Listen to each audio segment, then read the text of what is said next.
За ажил тавлаг уу? Тавлаг байна. За сайхан намарч чинь үү? Сайхан намарч чинь. Та чинь арчлан намын хэдэн оны гişүү юм бэ? Би чинь баг 90-ад онд орсон шүү. Дөнгөж арчил гараал би ч 10 төгсөөл. Тэгэл энд чинь чагсаалт цуглаан болоод. Тэгээ манай аав өөрөө бас хийдэгт оролцдог байсан. Тэгэл намайг дагуулаад тэгж л орж исэн да 90-ад оноос л. Тэгээ нэлээд хэдэн сонгуулиар орж исэн арын багт бас ажиллаж байсан тийм. Яг ийм хожим улсын хурлд орж ирв. Харин тэгсэн шүү. Одоо батсан тий. Уг нь бол яг хөө тэр 90-ад онд элсчээд тийм идэвхтэй үйл ажиллагаа явуулахгүй шүү дээ. Бараг хүүхэд чахам. Тэгээс сүүлдээ бүр өөрөө ирэхгүй нөгөө ингээ хатгаад гэдэг шиг.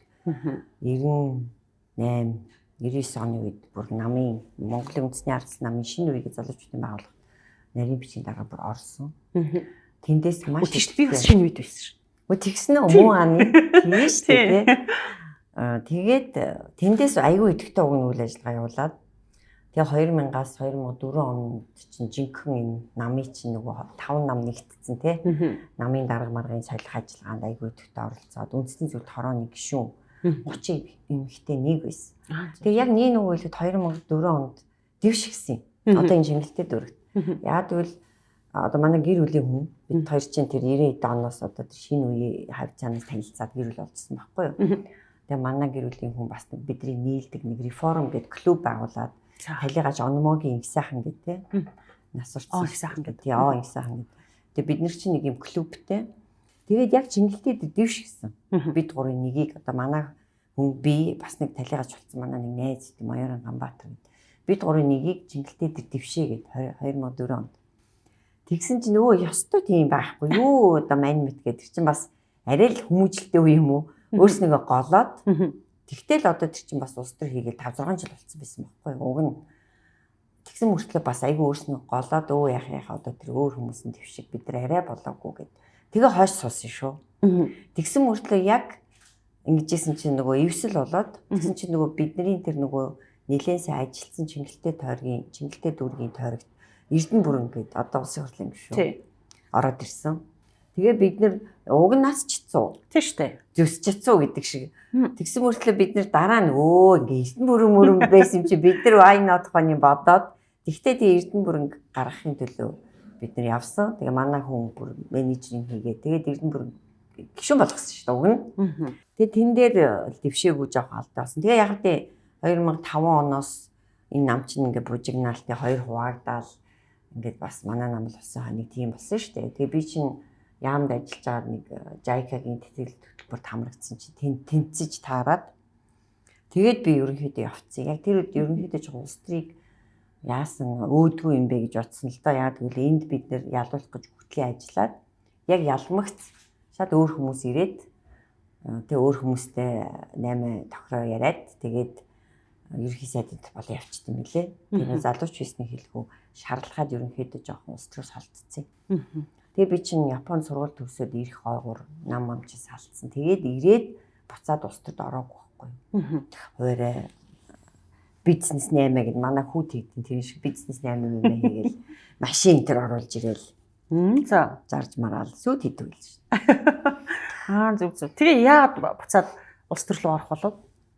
Тэгээд яг уу тойрогт гараагүй чагсаалтаар орсон шалтгаан нь юу?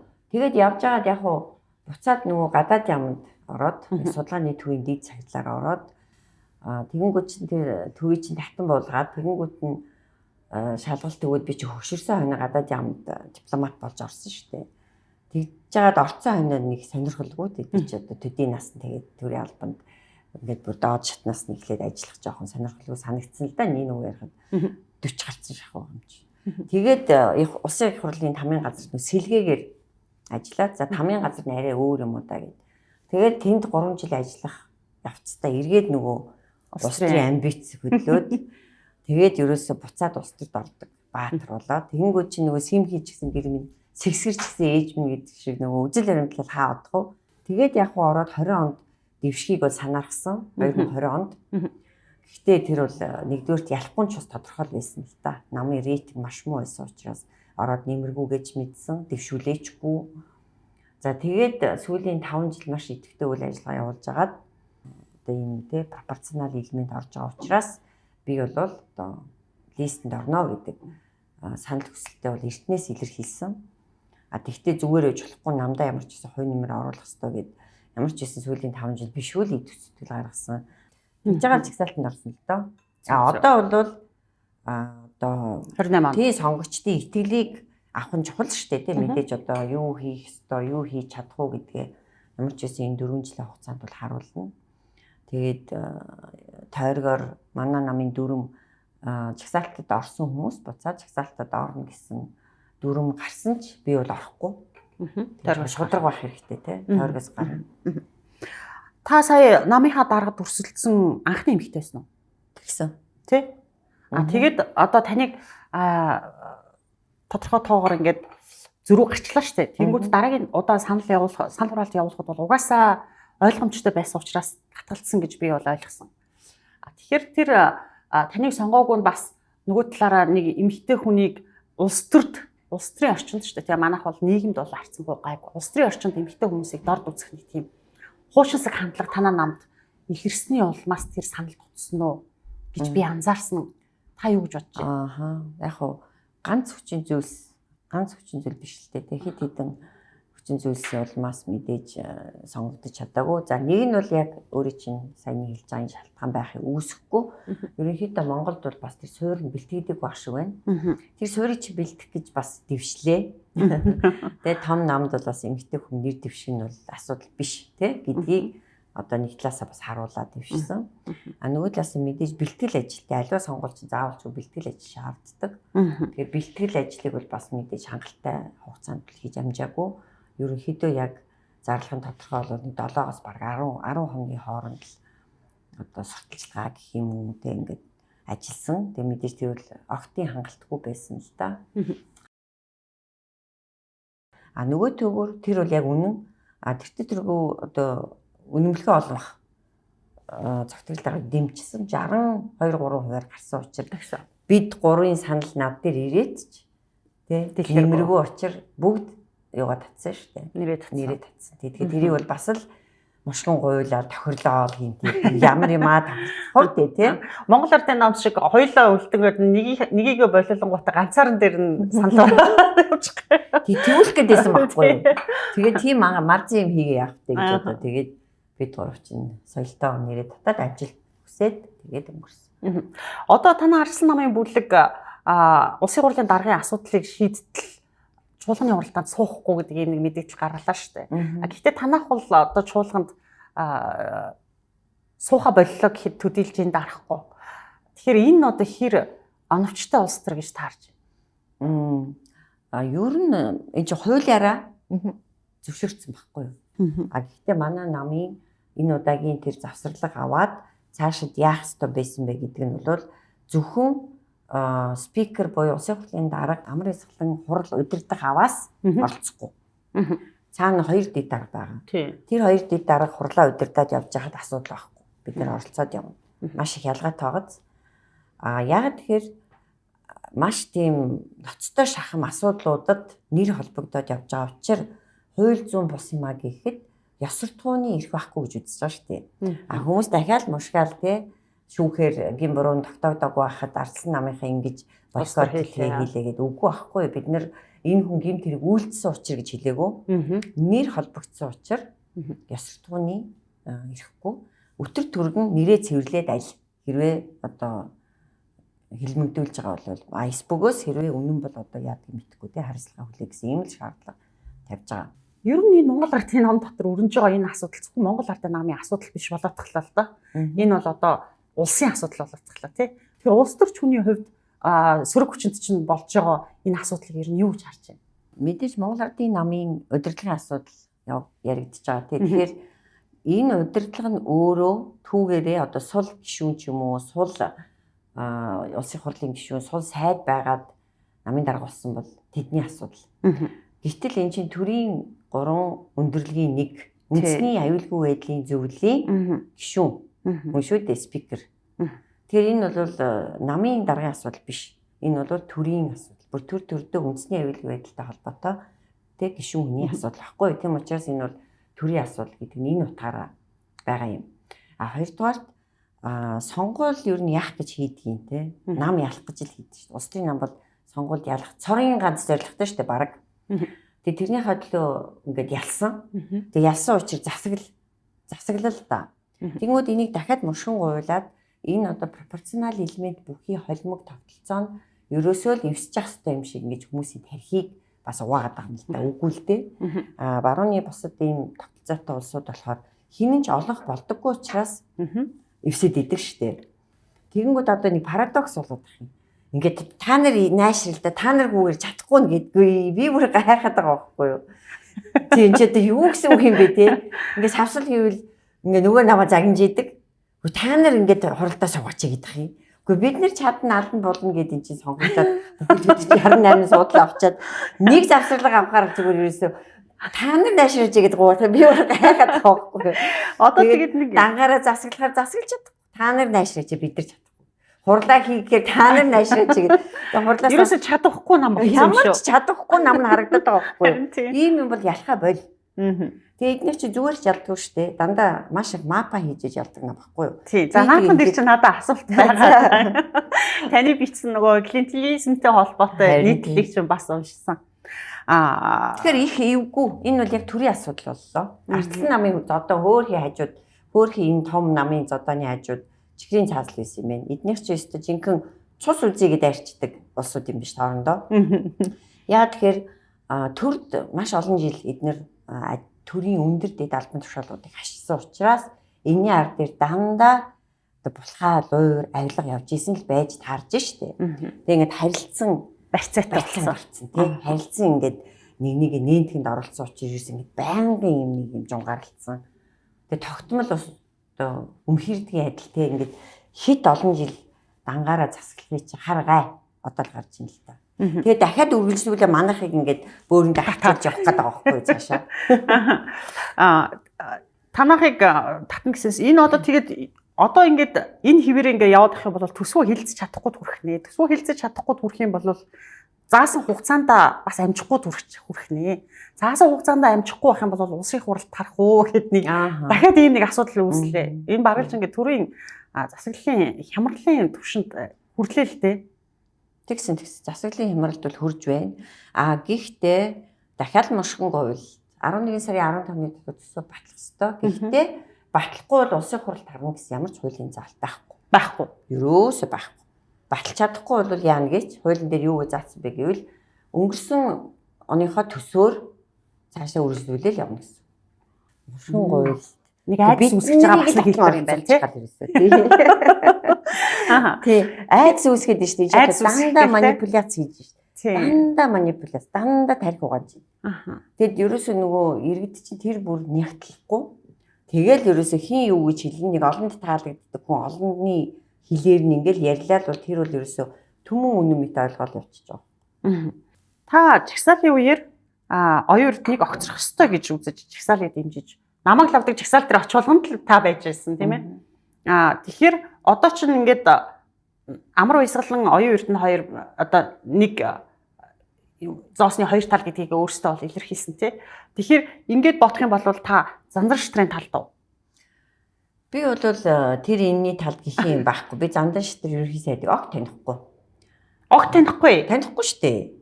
Одоо яг ирэх биш нэг ингээд нэг хоёр улс төрч нэгнийхээ ингээд мэдээд байгаа шүү дээ. Түүнээс биш манай намын хүн биш. Энэ хүнтэй би тааралдаж танилцаж буу халах ямар тийм тохиол байгаагүй. Одоо хувь хүнийхээ хувьд танихгүй гэх юм уу? Улс төрчийн хувьд танихгүй. Дотн сайн танихгүй. Тэг ингээд сайн уу баярмаа сайн уу гэл ингээд нэг тийм таньдаг хүмүүс идэв шүү дээ хоорондоо. Тийм бол биш. Гэхдээ мэдээж нөгөө улс төрч хүнийг би танилцуул яах вэ гэдэг утгаар бол таних шүү дээ. Намайг ч гэсэн ирэх биш одоо бас таньдаг болсон баг тийм. Тийм учраас одоо би зандан шатар ерөнхий сайдын талд ороод авах юм надад ердөө байхгүй. Эсвэргээрээ би ирэх бишний бүтэн жил нэг танхимд суусны хамар исгэлэн даргаыг бол танина. Хувь хүнийхээ хувьд танина. Би тэр ч өө сайн уу сайн гадагшаа татгшаа бас нэг удаа цуг явсан тий. Спикерийн айлчлал бүрэлдэхүүн хамаад. Тэр асуудлыг танилын талаар харахгүй л дээ тий. Асуудал юунд вэ гэвэл би бол одоо хэлээд байгаа шүү дээ. Манай намын шийдвэр гарцсан. Тэгэхээр нэгдүгээр би намын гишүүн хүнийхээ хувьд нэг од мод гэдэг нэг бас нэг хураад юм л да манайхан.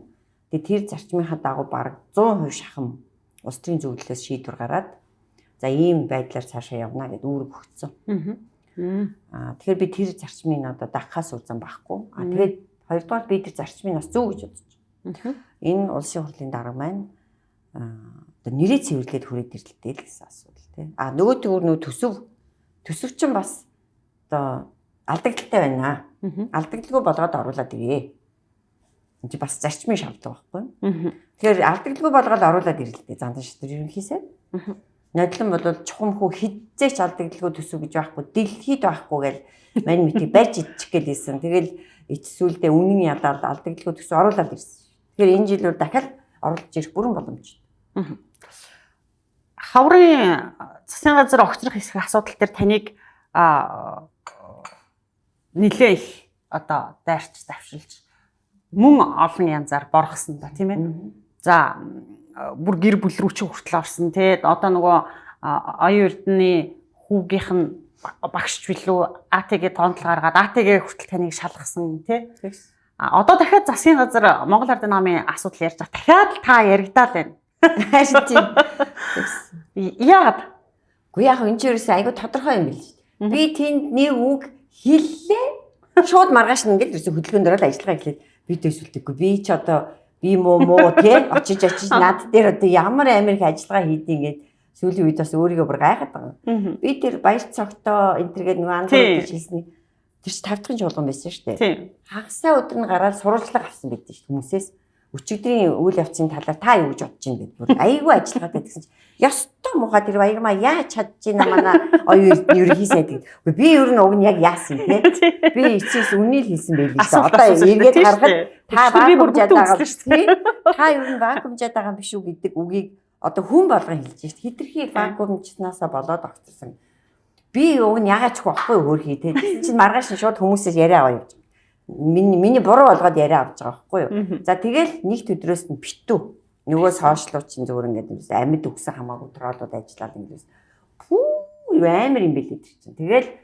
Тэгээд тролл ажиллаад контент үйлдвэрлэгдээд зогсохгүй амьд хүмүүс авчираа талбай маргал зогссон. Ингээд бүр миний нэртэй баахан юу мө хийц. Юу гэлээ нэг юм. Тийм үү. Уриал оцсон уу? Уриал оцсон. Тэгээд тэрийг гой барайл яваад идэм байлээ. Ингээл тэр уриагаа ингээл миний зурагтай уриаг нэг ордны гадаа аваачаал, нэг АТГ-ийн гадаа аваачаал, нэг тэр юуны тэнд аваачсан зохиж авсан. Тэр нэг нүхтийн тэнд. Энэ хотхны эзэн болгоцсон. За хамаагүй газар ингээ очоо заяа. Тэг их залхин байлээ. Тэгээд одоо энэ юм шиг байгаа юм тэр гэж яриад байгаа байхгүй нэг амар юмны урд очиж зогссон заяа. Энэ бол тарих угаалт амар явагдаж байна. Тэгж л амар харлуулт юм байлээ. Тэгээд тэр чи ерөөсөө сайтууд нь ч тодорхой. Би одоо бүр мэддэг болчихсон. Тэгээд нэг ч үг хэлүүл санаагүй юм бэл. Нэг ширхэг шүүмж авах дургуун бэл. Ерөөсөө энэ ч эрүүл шүүмж гэдэг чинь тэ ерөөсөө ингээл оруулаад ухаантай хүмүүс энэ дотор шимбээгэл алдаагаа засаал шүүмжлэл гэдэг чинь сигнал байхгүй да. Дохио. Би харин сайжраасаа гэсэн юу Азник коллег гэлтэй би байсан гэдэг баг яана би энэ дээр алдаад байгаа юм шиг байна штэ гэдэг. Тэр том институцийг ахарж байгаа хүн чинь газ тэр зөвлөхүүдтэй хэлээлтэй энэ хүн яагаад ингэж яриад байгаа юм газ энэний судлаа энэ тэр тэгээ бүр ямар ч үндэслэлгүй гэж жишээлх юм бол мэдээж таны ардлаа баяр цогт суучаад л одоо тэгээд ингэж хэлгээд байхгүй нь ойлгомжтой бид нар чинь насан турсан хүмүүс үгүй бүр өдөө насалсан хүмүүс хүний үгээр яваад байв хийжтэй тийм ээ. Гэхдээ овоо босоогүй бол шаазан хаанаас суух уу гэдэг шиг тэнд ямар нэгэн учиг байна уу? За учиг гэвэл одоо би тэр чинь таг нэг нам явсууд шүү дээ. Үгүй тэр чинь одоо тэрийг учиг гэх юм уу юу гэх юм тийм. Тэргүүн дэд дарга. Тэгж ярил баяр цогт дарга чинь нэг сонгол болохоос өмнө нэг жил гаруй өмнөөс л намдаа ирсэн шүү дээ. 24 оны юу? Тий 24 оны сонгуулиас нэг жил гаруй өмнө гэдэг чинь 23 оноос 24 оны шилжих зааг үед ирж намын дарга дэвшнэ гэж камбэк хийсэн шүү дээ. Тийм. Тэр хойнд камбэк хийж байгаа байхгүй юу? Тэгэхээр чи би чинь 19 оноос хойш зүгээр нөгөө клуб байгуулаад бишгүүл нам дотор бас идэвхтэй үйл ажиллагаа явуулж исэн байхгүй юу? Тэгэхээр энэ баяр цогт даргаас би хамаарал эсвэл баяр цогт дарга тэр хамаг юма фракцлал тий одоо яриад хөөрөөл надад удирдам чиглэл өгөөл юу ч байхгүй. Би одоо зөндөө л хийсэн. Нодлонгийн 24 оны сонгуулиас хойш одоо нэгч тааралдаагүй гэхээр л ингээд худлаа олох гээд айгүй зовлонтой. Нэгч тааралдаагүй, нэгч уулзаагүй, нэгч уцаар ярив. Угаасаа баяр цогт дарга чинь тэгээд алгуулсан шүү дээ. Усан хийсэн чулуу шиг тий. бүр хинтээж ярьж уулзаачгүй юм шиг байли ер нь дараа нь сонсоход. Тэгээ сая байц сударч буцаад дахиад камбэк хийж штэ. Сая намраас тий. Улсын хурлын гишүүд улс төрчдийн нөлөө бүхий улс төрчдийн олон нийтэд үзүүлж байгаа нөлөөллийн судалгаагаар та бүр хүрэлс өгөх ерөнхийлөгчтэй, зандан шудар ерөнхий сайттай ижил төвшөнд намынхныгаа хол хайсан төвшөнд очсон байлээ. Таны одоо нөлөөлөлч. Тэгэхээр энийг та юутай холбож ойлгож байна? Яагаад таны нөлөөлөл та чи одоо энэ 126 гишүүний одоо заримтай найдлах анх удаа одоо улсын хурлд гарч ирж байгаа шинэ гишүүн тийм ээ. Тэгээ яагаад таны одоо нөлөөлөл ингэж өссөн гэж та бодож байна? Үнэн бай. Үнэн үгийг зоригтой хэл. Тэгээ үнэн үг өөрөө үнгүйгээр хүмүүст хүрчт юм бил. Би өөрөө тэр мөнгө төлөх шаардлагагүй. Би нэг ч пост спонсордож үзээгүй. Өөрийнхөө постуудыг би бүгдийг өөрөө оруулдаг хөрхий. Ноцолдож байгаа л те ингээл нэг үг мөг өөрөө бичнэ.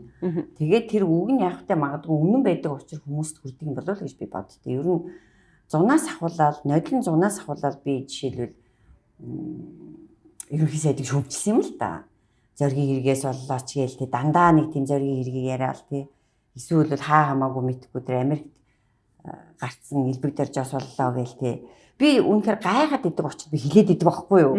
Би өөрөө гайхдаг байхгүй энэ хүн одоо жинхнээсээ л асуугаад байгаа. Жинхнээсээ ингээд гайхаад энэ чи 5 жил ерөнхий сайд хийчихэд те. Бүх эрх мэдэл нь байна.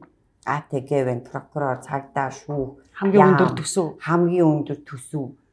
Бүр бүх юм мань хүний гарт байна шүү дээ. Тэгэл байнгын гонгинжидэг, гоншгонжидэг бүр.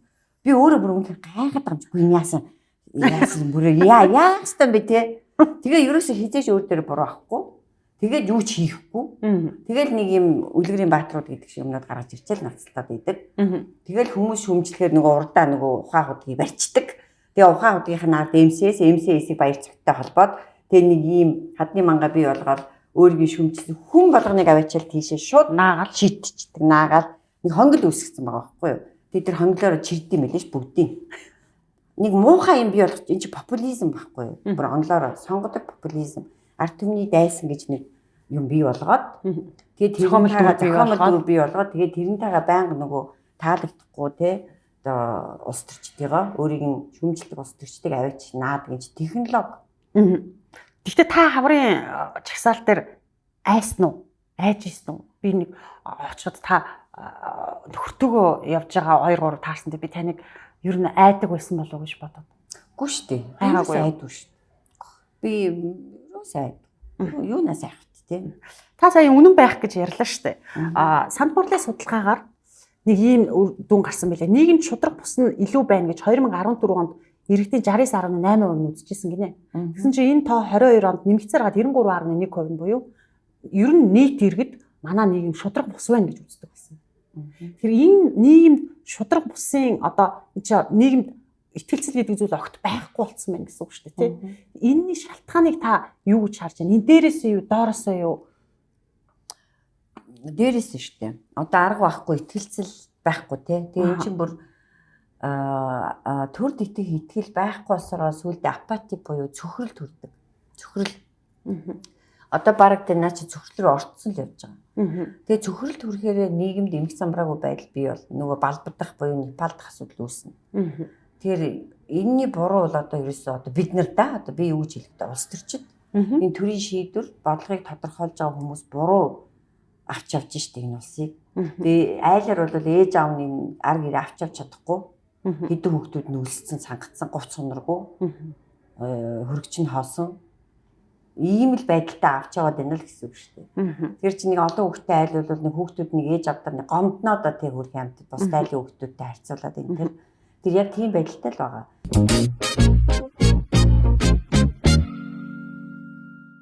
Төрийн өндөр дэд албан тушаалыг тасралтгүй 5 6 7 8 жил хашчаад ийм баян байна гэдэг чи яг юу гэсэн үг юм бэ? Яг ямар бизнесгүй. Тэгээ бизнес эрхэлдэггүй. Тэр энэ их мөнгө төгрөг энэ 20 30 саяын цүнх мөнгө тий одоо энэ хаанаас гараад байгаа гэдэг асуулт зүй ясаар тавигдсан шүү. Гэтэл иргэд эмчнэр багш нар махаа идээд тэнд ажил хөдөлмөр эрхлээд авж байгаа цалин нь ерөөсөө яагаад ч амьдралтай сая 500 төгрөг. Сая 500 төгрөг. Боолын одоо баг хөдөлмөр гэж үзэж байгаа юм билээ ш. Телеграмыг үүсгэн байгуулагч Дуров гэдэг хүн байна л да, Павел Дуров гэдэг. Тэр бас саяхан нэг ярилцсан дээр хэлсэн байгаа байхгүй юу? Хоол, одоо орон байр, тий. Тэгээд хувцас энэ гуравтаа таарад энэс илүү гардаггүй бол тэр хөлс чинь тань ногдож байгаа тэр хөлс чинь бол боолын одоо хөдөлмөр зориулсан хөлс гэж байгаа. Монгол яг тийм байна. Илүү гарах нь бүхэл хүрхгүй зээл авч тийм шүү дээ. Тий. Тэр ингэж амьдруулж байгаа юм чинь яаж төрд итгэх вэ тий. Дахиад одоо энэ хүмүүс чинь одоо нийгэмд итгэх итгэлцлийг алдахын зэрэгцээ одоо сүүлд гарч ирсэн одоо зарим улсын их хурлын гишүүний ёс зүйн асуудал бол гайхагдаж байна л да. Одоо гайхагдаж байна л гэж хэлэх баг тий. Тэгэхээр улс төрч хүн бол магадгүй бас нэг одоо шаардлага ч гэх юм уу сэтгэл хөдлөлөө барьдаг байх хэрэгтэй байх л да. Таныг одоо хар нөхрөө татах гээд байвал та тэр хар нөхрөө орохгүй тул сэтгэл хөдлөлөө бариад хажуугаар нь хичнээн бухимдсан ч бай дуугаа мөрөх хэрэгтэй байдаг ч юм уу тий. Тэгэхээр та ер нь алдаа гаргахаараа яадаг вэ? Яг хөө тэгэл алдаа гаргахаараа хар толгой бол шааш. Өөр яхаа гэдэг миний л одоо хийсэн алдаа юм чинь тий. Тэгээ яг зөвлөдөө улс төрч хүмүүс сэтгэл хөдлөлөд маш их барих хэрэгтэй, төвчээртэй байх хэрэгтэй. Яг хөө бас нэг аливаа юмд бүх юмд дооз гэж үү. Тун байна штэ. Тэр харлуулж байгаа хүмүүс, хувь хүн, улс төрчид ч гэсэн те бас юмны доозыг хэтрүүлэхээр юу болох вэ? Твчж байгаа бид нар ч гэсэн те дооз нь хэтэрхээр бас нөгөө твчээр алдарна гэж нэг үг өгдөө штэ. Твчээр алдагддаг. Твчээр бас алдагддаг юм байлээ. Одоо магадгүй надаас л асуух гэдэг шүү юм л да яг хөө.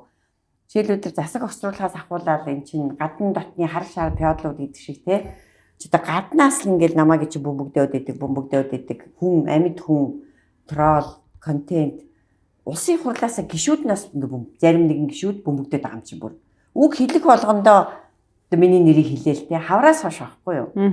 Тэгээд өөрийнхөө тэр 5-600 мянган дагагчтай постн дээрээ пэйж дээрээ постлол эсвэл миний шидэж өгөөл миний одоо ярилцлагын доор давхиж үрж ирж тэ энэ ингээ мөнгө төгрөг авдаг энэ хоёр итгээд гээл нөгөө бол одоо битэр чинь нөгөө засаг хавраас хойш үргэлжилсэн юм л да. Би ч яг бас твцсэн аминдаа твцсэн тэгээ сая намар боллоо бас тэр дайралтууд яг ингээд намрын энэ ардын намын зодонтой зэрэгцээд эхэлж байгаа байхгүй. Тэгээ бүр бас л дооз тун бүр дэндүү хитэрсэн л дээ. Тэгээд одоо жишээ нь бол би баян тарган би өдрийн 3-5 сая төгрөг олдог. Та масан гуйлагчд гэж байнга загнана. Тэгээ чи гуйлагч чуулганы хуралдаан дээр өө тэр нэг групп дотор та нарыг тэгж аамаа. Яг намайг л та. Би намайг л хэлж байхгүй юу. Нөгөө пэйж дээр намайг доромжилчдаг байхгүй юу. Удаа дараа. Тэгэнгүүт нь би яах вэ тэгээд нөгөө твчээр алдраад сая гэхдээ би бол мэдээж тэр publicly буюу тэр олон нийтэд бол тийм юм хийгээгүй. Зөвхөн ерөнхийдөө нэмэгтэйчүүдийн групптэй одоо би яах ёстой би ёс зүйн хороонд өгөх ёстой мүү үгүй мүү энэ нэг эмэгтэй гишүүн маань ингээд олон нийтэд намайг ингээд гүтгээд дарамжлаад ах юм аа. Гэт би чи нөгөө бүлэгтэй хандж байгаа байхгүй эмэгтэйчүүд бүлэг байхгүй тэр чинь бүлэгтэй 32 эмэгтэй. Тэгж албан ёсоор зарчмын хувьд аминдаа асуусан би одоо яах вэ? Тамнэ гэ. Тэгсэн чинь тэгэл өстө зүгээр буруутсан л да. Тэгээд гуйлагчийн түлэгч нэрээ дуудуулаад би дуудуулаад байгаа байхгүй юу? Уг нь. Тэгээ өсхийн үлэнтэй юмнууд гээл те. Тэгээд одоо л мөнгөний бараа харж байгаа. Хөгш чи бүр 9 босоор дарамжилдаг байхгүй юу? Тэгээ яг хуу миний аав маавыг хүртэл амжлаа штэ. Инүүхэнд луурчин төөрчин. Тэгээ миний аав яг луурчин байсан бол би бас хилээ хазаал өнгөрөхсөн. Гэтэл миний аав чинь ямар юмныхан луурчин байгаа вэ? Насаараа багш хийсэн те энэ Монгол улсын бүр тогтолцоог сайжруулахын төлөө өчнөө ном бичсэн, номын эрдмийн тэгээ дээрээс нь зүгээр тэмцэгч хүн байсан байхгүй. Уг нь. Тэгэхээр чи миний аавыг тэгж хэлэхээр чи хүн бас нэг жоохон төвчээр алдагдаад тэгээ өсхийн үлэн гэдэг ангууд нь би үлэн өсөөгөө гэдэг нэг жоохон тайлбар хэлээд хариу өгсөн. Тэр яг жоохон буруутсан л та. Ер нь та тэгээ ёс зүйн хороонд өгөх юм уу? Уу одоо ёс зүйн хороонд өгөх ёстой үстэй. Уу одоо хүмүүс намайг үг гэж шаардаад байгаа. Тэгээ өөрийн чинь ингэж амар доромжилсан. Тэрийг өөрөө та доромжлуулсан гэж үзэж байгаа бол тэр чинь өгөх ёстой үстэй. Өгөх ёстой л доо. Гэхдээ нэг нүгэлхэд өгөхээр бас хувийн байдлын эмэгтэй л хүн болохоор бас харгалцсан юм аа. Одоо бие давхар. Тэ ийм хүнийг одоо бас ингэж ёс зүйн хороонд өгөө сэтгэл санааг нь улам тавгүй болгоод ёс зүйн хариуцлага тооцсон шүү дээ. Тэр ёс зүйн дэд хорооны дарга өөрөө хэлээд байлээ шүү дээ, тий. Ёс зүйгүй авирлаад байгаа, бид мэдээд байгаа. Энэ бол ёс зүйн хариуцлага тооцох хэрэгтэй асуудал мөө. Гэтэ гомдол ирэхгүй байх гэдэг байгаа байхгүй юу? Тэгээ би гомдол өглөөл бол хариуцлага тооцогдно. Зөв. Тий. Тэгтээ эргээд одоо би чинь бас хүний чинь тий нөгөө хайрлж өрөвдөж штэ. Цаад шалтгаан учир юу ч байдیں۔ Тий. Ёстой жинхэнэ цаанаас нь ингээ хүн удирдаад түлхүүрдээд ёстой жинхэнэ үгийн зааж өгөөд байдгийн байл гэж бид нар хардсан штэ. Бүх их хурлын гишүүд. Жудгийн баярмаа гэхээр яригддаг хоёр хүн байна. Аав чи ярьж чинь, жудгийн минь баяргоог ярьж чинь тий. Тэгэхээр та энэ хоёр хүний талаар ярьж өгч болох уу? Одоо минь баяргоо жишээлх юм бол юу хийдэг, юу хийж байна тий. Одоо нөгөө хадгалан зээлийн оршооны асуудал нь хэрхэн яаж шийдэгдсэн ер нь гэдэг талаар ярьж өгч болох уу? За тий. Миний аав ч одоо Сэрэтийн жуудаг гээд багш хүн байсан. Бүр 60-аад онд анх 27 настайдаа тухайн үеийнхаа боловсролын сайдыг захиа бичиж исэн хүн байдیں۔ Боловсролын тогтолцоогоо шүүмжлээд энэ ер нь нэг л биш байна гэд бүр тэр увсад Улсын аймагт багш хийж явах та. Тийм шүү дээ. Усын илчийн алах хүн тийм ээ. Цагаан архан сумын хүн л дээ. Тэгээ тэндээс одоо манай аавын одоо нэгсэндээ судралсны төлөөх, улс төрийн төлөөх тэмцэл нь хэлсэн байдیں۔ Одоо өөрийнх нь бичсэн номод байдیں шүү дээ. Улс төрийн 45 жилийн тэмцэл гээд хамгийн сүүлд хөөрхий 50 жилийн тэмцэл гээд ном бичээ. Тэгээд өнгөрсөн л дөө. Одоо 10 гаруй жил болж байна. Тэгээд эхлээд нөгөө боловсролынхаа тогтолцоотой бол ноцтой бол боловсролынхаа системийн эсрэгэл үзээд идэг байсан мөлий. Тэгээд сүүлдээ энэ боловсролын тогтолцоонд биш ер нь энэ улс төрийн тогтолцоо ч биш юм байна гэдгийг ойлгосон байлаа манай аав. Тэр үчиг ямар интернет мэдээлэл байхгүй шүү дээ. Тэгээд энэ төрийн тогтолцоогоо өөрчлөх ёстой гэж ярьж борууддаг. Хэлмэгддэг. Социализмын үед аахгүй. Тийм хүн байсан. Тэгээд дээрэс нь их тийм зоригтой. Энэс ч айдуу тэгээд савл хийвэл удирдлагаа шүүмжлэн. Тэгээд намаасаа хөөгдөн хөдөө одоо цөлөгдөн ийм хүн байсан. Тэгсэн мөртлөө жишээлбэл ЮНЕСКОд томилсон байгаа юм манай аавыг онц сурдаг нөгөө их сургуулаа онц төгсөөд тэндээ багшаар үлдээд тэгсэн мөртлөө эрдэм шинжилгээний ажилтныг хийж явахт нь Эвлийн төв хорооноос ЮНЕСКОд Монголыг хариуцсан одоо төлөөлөгчөөр томилох гэсэн чинь үгүй би энд айгүй гоё эрдэм шинжилгээний ажил хийж байгаа туршил хийгээд би эсэргээрээ бүр хөдөө явж энэ хийсэн ажлаа туршмаар байна гэдэг. Нөгөө боловсролын тогтолцоог нэг ингүүл гоё олон л гэж нэг юм нөгөө судалгааны ажил хийцэн. Тэрийгээ бүр очиж хөдөө туршина гэд. Маш олон ном бичсэн. Их тийм шудраг, гинэн, маш тэмцэгч зоригтой тийм хүн байсан. За манай нөгөө гайхал минь баяр те. Минь гайхын тухайд гэх юм бол бас их өрнөц сэтгэн. Маш хөдөлмөрч. Их бизнесийн сэтгэлгээтэй. Одоо тэр 2090 оноос лахуулаад те 9 жургийн бизнес хийж исэн. Тэгээд яг бас хадгалан жилийн хоршоо гэл те тэр үед чинь жишээлбэл хоршоо гэдэг чинь өөрт нь мөнгөнд дутаад бусад хүмүүс мөнгөтэй боловч бизнес айдиа байхгүй те ингээ бизнес хийж чадахгүй учраас мөнгөө нийлүүлж хоршиж байгаа бизнес хийдэг. Ийм л тэгээд тэндээсээ нөгөө хүүгээ авдаг. Ийм л одоо зарчим ш. Тэгээд өндөр хүү авч ш. Тэгэхээр тэр хоршоон тэр мөнгийг эргэлдүүлж бизнес хийж тэр хүмүүсийн хүүг төлж ш. Банкнаас ялгаатай бизнес хийх юм. Тухайн үед бол тэр хууль нь одоо бүрэн төгс хийгдээгүй. Бизнес хийж иж тэр чинь өсгөж мөнгөний гаргаж өгөхгүй бол яаж тэр мөнгө өсөх юм бэ те? Тэгээд тийм хоршоо ер нь дээр үед ч л байдаг байсан л та хоршоо гэдэг.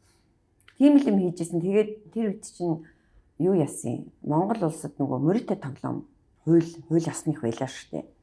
Одоо 2000-ад оны үед те. Тэг маш их залуучууд Морита тоглоомд орсон. За. Рулетка гэх те нөгөө рулет гэдэг машин энэ бүр ингээ байдаг. Очоод тоглодог хууль ясны. За тэгээд маш их олон залуучууд тэр Морита тоглоомд орж мөнгө төгрөгөө алдаад нэгт хоёрт ер нь энэ хадгалан зээлийн хоршоогоор мөнгө олж болох юм байна гэдэг сэтэл төрцгөөсөн байдаг байхгүй юу? Гэтэл яг бодит үйл ажиллагаа явуулж исэн цөөхөн хэдэн хоршоо исэн том. Тэгээ тийм одоо борооны дараах мөг шиг тэр том хоршоодыг дуурайж хиймэл хоршоонууд гарсан байхгүй юу? Тэгээ тэр хоршоонууд чинь маш их хүмүүсээс мөнгө татан төвлөрүүлээд Морита тоглоод бай алдсан. Тийм юмнууд нөгөө дайны хажуугаар дажин гэдэг шигтэй сайн муу нийлнэ гэдэг шиг тийм процесс явагдсан байхгүй тэр 2000-ад оны үед. За тэгэнгүүт уулын мод урттай богинтой штэ. Атал Тэглгүүгээр ерөөсө бүх оршоод бүгдийн хоморглон баривчилсан шүү дээ. Бүх эцдийн. Тэгэхээр танаа ах бол тэр хоморглон баривчилгаанд орсон юм уу? Хоморглон баривчилгаанд орж байгаа байхгүй. Түүнээс биш тэр чинь нормальны бизнесээ хийгээд маш олон газарт барилга бариад тэнд одоо зочид буудал ажилуулад хөөрхийн амтны 2000-ад оны үеийн бизнес гэдэг чинь юу ч байлаа билээ те. Ресторан ажилуулдаг 40-с дээш насныхын чөлөөдөө би санахгүй. Би тэр үед байгаагүй, би гадаад сурч ирсэн байхгүй юу. А тэгэнгүүт чинь ингээд нөгөө 9 жорын бизнес хийн штэ. Тэгээ шууд бизнесийн зогсоогоод баривчилсан юм уу? Шууд зогсон штэ. Шууд зогсоогоод тэгэл шууд баривчлал бүгдийн тэр хоршоодын эцдэг бүгдийн тэгсэн штэ. Хомроглоо. Тэр яг юу болсон бэ гэвэл нөгөө банкнаас арай илүү хөө амлаа штэ. Хүү. Тэгэнгүүт нөгөө иргэд хадгаламж зээлийн хоршоод руу шуураад эхлэхгүй. Банкуд ашиггүй. Банкуд тодорхой хэмжээнд банкны системд нөлөөлөд эхэлсэн.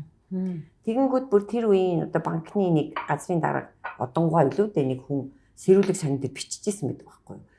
Удахгүй энэ хадгаламж зээлийн хоршоо дампуурнаа очиж мөнгө авцгаа гэдэг. Тийм юм байж болох уу ер нь?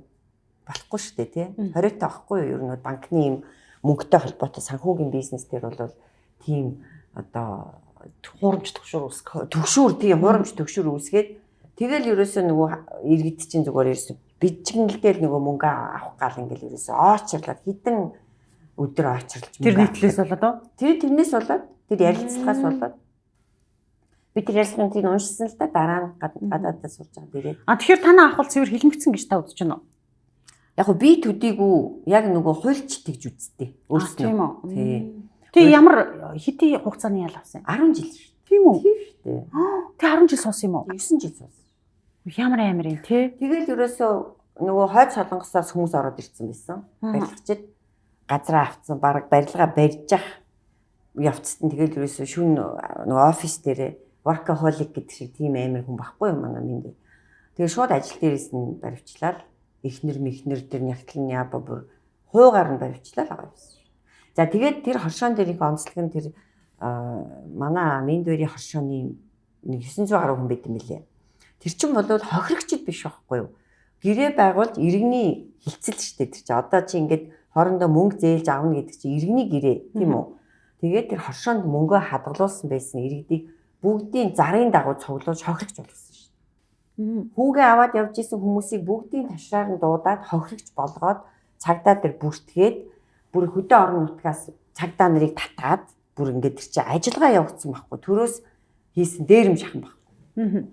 Тэгээд бүгдийг ингэж албан ёсны хохирогч болгоод ингээд нөгөө тэдний хадгалуулсан мөнгөн дүнгийн шууд хохирол болгоод тэр дүнгийн бүр тийм хэлбэгдүүлэлт болсон шүү дээ. Тэгэнгүүт нөгөө тэр манай минь хоёр ахын хоршооны хүмүүс 1000 орчим хүн өргөдлөвчээд бид нар хохироогүй. Энэ хүнийг гаргаад аль гэсэн юм гэжсэн байхгүй бүр одоо хүртэл тэр манай аавын нэг номон дээр нь тэр гар үсэг зурц өргөдлөн байж байгаа байхгүй. Бид нар хохирогч биш. Минь хоёр биднийг огт хохироогоогүй. Наад минь хоёроо гаргаад аль бизнесийг үргэлжлүүлээд аль. Биднэрт бол ямар ч асуудал байхгүй хүүгээ аваа явж исэн. Тэгээд 1000 хүн гар үсэг зураад өгч яасан шүү дээ. Тийм үү? Тий. Тэгээд бүх хөрөнгийг хурааж авсан байт. Тэгээд тэр хурааж авсан хөрөнгүүдийн хууль бусаар маш хямдар зарсан байт шүү. Нэг өсөндөө тухайн үеийн би бүгдийг хэлэхгүй шүүхийн шийдвэр гүйцэтгэх газрын тодорхой одоо нэр бүхий хүмүүсийн баяжсан төгөгчийн тэндээс шүү дээ. Жаалсан байдаг байхгүй бүр ерөөс ингээд. Жишээлбэл одоо 3 тэрбумын одоо барилгыг 900 саяар зарах жишээ. Тэр чинь эзэнгүй болчих юм. Тэгэхээр тэр хүний тэгвэл 10 жил гэдэг чинь яг ажил хөдөлмөр хийх 9 жилийг шоронд өнгөрөөсөн гэхээр хувийн амьдрал бол бүрэн дампуураа бүрэн байхгүй болж байгаа юм. Одоо тэгээд гэр бүлийн шууд гэр хороолт угаасаа байр орон сууц авахгүй тэр зочид бодолтой амьдардаг байсан. Тэгээл юу яасан. Тэгээд хамгийн нэг нюанс нь гарч ирээд өөрөө хөөц одоо тэгээд шүүхтэж яваад тэгээд тэр нөгөө үнэлсэн байж тээ тэр эд хөрөнгийг хурааж аваад үнэлгээний тэр процесс нь бүхэлдээ хууль зөрчсөн. Бүхэлдээ тэр шинжээчдийг томилж одоо үнэлгээний ажлын хэсэг гаргахаас ахуулаад хотын захиргааны ажилтнуудыг үнэлгээний комисс болгоцсон байна. Тэгээд гарч ирээд мань хүн чинь шүүхцээр байгаад бүх юм нөгөө хууль зүйн юм буруу байсныг нотлоод тэр барьс одоо нөгөө хурааж авсан эд хөрөнгө нь тухайн үеийн үнэлгээгээр 21 тэрбум төгрөгийн эд хөрөнгө байсан гэж тогтоогдсон шүү. Шинжээчийн дүгнэлтээр бүр тэгээ яасан. Тэгээд яаж чадахгүй юм. Яах юм? Тэр хүний чинь л одоо нэг шүүхийн шийдвэртэй захиргааны хэргийн шүүхтэр ялсан. Одоо 21 тэрбумын эд хөрөнгийг буруу одоо дутуу хуурамчаар үнэлсэн байна. 2-3 тэрбумаар үнэлээд тэгээд зарахтаа бүр хямдруулж зараад үнгүүдүүлж зараад ингээд энэ асуудал шин цагийн хэлмэгдүүлэлт болсон юм биш. Шин цагийн хэлмэгдүүлэлт. Тэгээ одоо нэмэргүй. Тэгээ одоо гэртээ байгаа. Тэгээ одоо бараа мараа зардсан шүү дээ.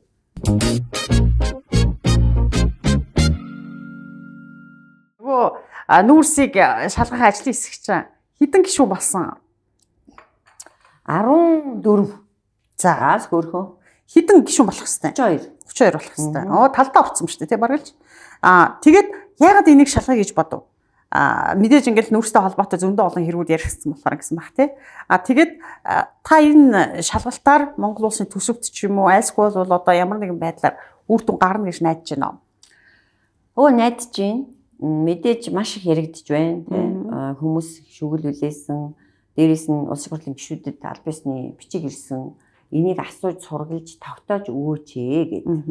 Тэгэхээр чи нүдэн аниад шургуулган дотор хийгээ хайж болохгүй шүү дээ. Яг бол энэ 10 тэрбум доллар буюу 36 их найд Монгол улсын төсөөс авсан их мөнгөний тухай ярьж байгаа учраас нүдэн анч өнгөрөж болохгүй байхгүй. Тийм учраас энийг нэрийн энэ яг ямар гэрээ байгуулагдсан гэдэг ингээд судлаад үзэхээр жишээлбэл одоо би хэлээд байгаа шүү дээ. Их тийм сонин байдалтай л процесс нь явцсан байгаа. За 12 сарын 27-нд бол тий нөгөө чиглэл өгсөн.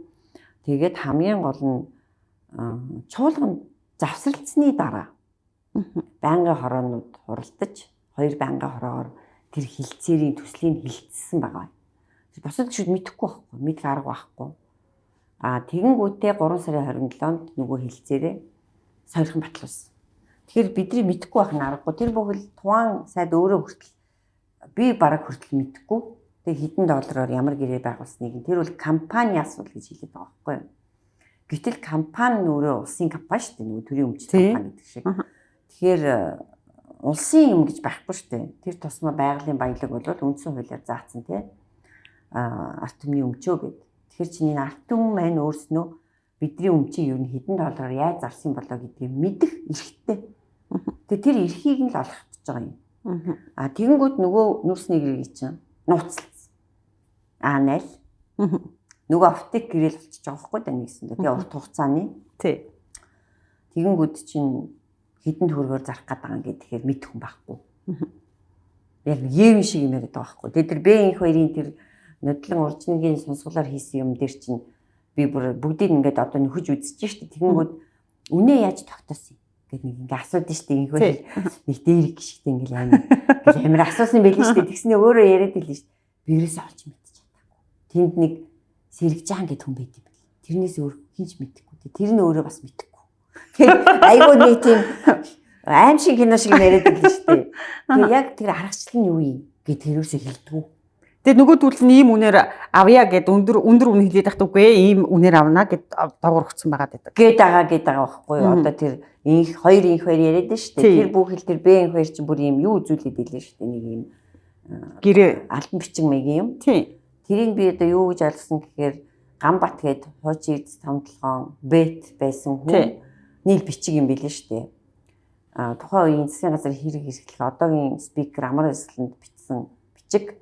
Тэгээ тэр дотор их ноцтой юмыг ингээд доогор нь зурцсан танилцуулсан нь юу вэ гэвэл биржийн үнээр авъя гэдгийг хүлээн зөвшөөрсөн гэж байгаа юм. Тэгээ биржийн үн өнөөдөр $120 байлаа гэхэд 120-аар авах нь шүү дээ. Гэхдээ юу яа $5 хөнгөлт үзүүлчих гэж айлын тал гуйсан гэдэг. Тэгээд тэр $5 хөнгөлтийн үзүүлэхтэр тохиролцлоо гэж байгаа байхгүй юу? Тэр өөрөөр хэлбэл өнөөдөр биржийн үн $100 байхад хэдээр зарах нь вэ? 95-аар зарна. Тэгэхээр нөгөө одоо энэ зарим нэгэн хүмүүсийн хувьд мөнгө цаас болсон хэрэглээнд бүр бидний төсөөлөлтч байхгүй хэмжээд очсны бас нэг шалтгаан бас байж болох юм тийм үү? Тэгэлгүй яг хөө тэгээд одоо зарим хүмүүсийн чинь мөнгөнийхөө дүнг ерөөсөө мартсан байна. Төр асар олон жил өндөр дээд албан тушаал хийсэн хүмүүс байхгүй юу? Хашилсан.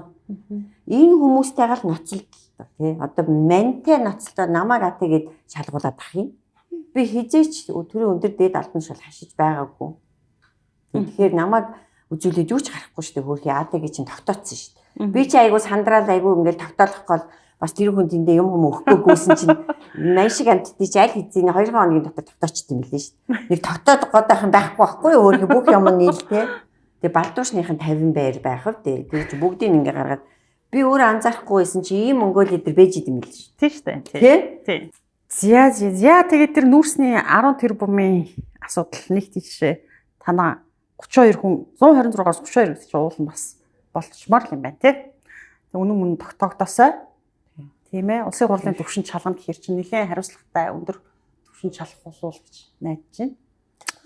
Би тэгээ жоохон ингээд ичээд идэг байхгүй хүмүүсийг ингээд аюу эвгүй байдалд оруулах гэдэг юм шиг санагдал тий. За энийг зураг хэрийн зурхолоо зурхгүй болоо зурхаасаа айгаа зурхгүй байгаасаа ичээд тий нөгөө хүмүүс чинь ингээд аюу эвгүй байдалд ороод ах шинжтэй юм бэлээ. Тэгээ жоохон тийм их тийм болгоомжтой эвтэхнэр зурулж байгаа. Зөв. Тэгээ үр дүнд хүрнэ гэж найдаж байна. Тэгээ 1 тонн тутмаас $10 хэрч 250 сая тонн гэдэг чинь 250 сая $1 нэмэгдэхэд $250 сая. $1 л $250 сая. Тэгээ $10 нэмчихэд 2.5 тэрбум доллар. Тийм үү? Тэгэхээр тэрийг төгрөг рүү хөрвүүлнэ гэж 10-аар тийм их найд төгрөг болж байгаа байхгүй юу? Тэр чинь маш их мөнгө. Тэгэхээр энийг Монгол улсын төгсмийн 3-1 нь явж байна шүү дээ. Тийм буруу ингээ яг үнэ. Буруу ингээд хэрвээ энэ гэрээнд буруу байсан бол юг зүгээр ураа ичигээ тэгдэж шүү дээ. Нэг кинон дээр тэр шиг юг зүгээр засаад айл засахад асуудал байхгүй гэж тэгээд хэлсэн шүү дээ. Тухайн сайд. Тийм үү? Тийм.